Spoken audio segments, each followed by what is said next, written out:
So, and I had never taught. So it was very new for me as how do I teach? So there was no book to say, this is how you teach rappers. So Or how this do is you how- approach teaching? Just took it easy. As in I would just, so for me that environment again, Yeah. like, when you produce, you create an environment, or when you play, you need an environment. So I chose the park as an environment, Yeah. right? So that's where we would meet, hang out for almost 2 hours every Sunday and have conversations and then teach. And then I had to it also developed a lot of patience in me because the way I learned was very different. Yeah. And of course, as even my Guruji, when he says his stories, he also learned very differently.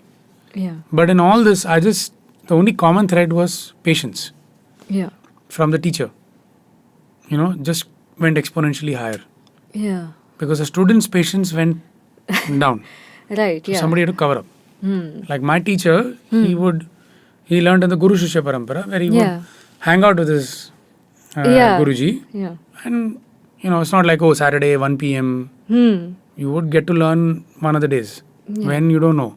Yeah. Sometimes you're learning for 4 hours. Sometimes you're just doing chores, Yeah. right? But in our case, it was every Saturday that my teacher would come and learn.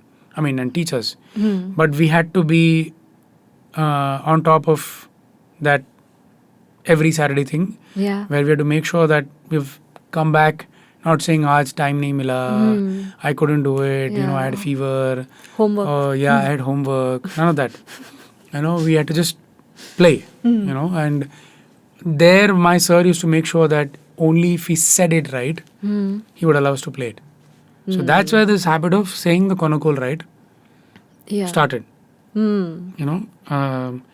Which is also saying that if you're able to construct this, whether it is rap or anything, if you understand construction, you are able to do anything, whether you're a drummer or a pianist or a rapper. It just allows you to construct it in a good way, Yeah.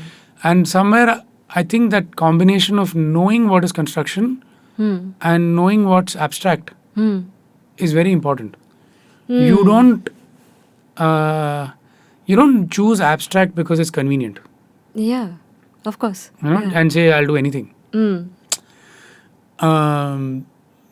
So that line when I started teaching the rappers was sort of also taught that yes, you should choose words, but are you choosing these words because you don't have a choice of another word? Because it's not sounding right. Yeah. Are you forcing it to fit? Yeah. One is forcing it to fit, one is a choice of words just doesn't sound right. So, like for instance, you'll never see Hindi songs which has Surya as their, they'll also say Suraj. Yeah. Because it's poetically Correct. singable, Yeah, right? Yeah. You might see Surya as maybe a Sanskrit usage or, Yeah. right? But yeah, the government written language is never used in music. Also, and then now you're talking about also the language of, the hoods in that sense, which they call, where you're not even talking proper Hindi or proper Marathi. It's Mumbai, yeah. So which is okay. Huh. But even then, even if you're using slang words, is there a way to use it poetically? Is there? So this whole concept of, which is a very deep-rooted thing, which is intention, is what I started inculcating in them. That whatever you're doing, you need to understand for yourself why you're doing it and what's your intention. Because everything you're putting out is basis of that intention. Yeah. So if your intention is to say, I need 1,000 followers, then that be what it is, Yeah. But if your intention is anything else, so you are that choice, that knowing that intention is very important. And even when you do Konnakol, you have to say it with that. Because it's like I said, it's emotion. Yeah. You just don't say taka takita taka dimi takita. It just sounds like throwing marbles at somebody. Yeah. Right? That emotion is very important.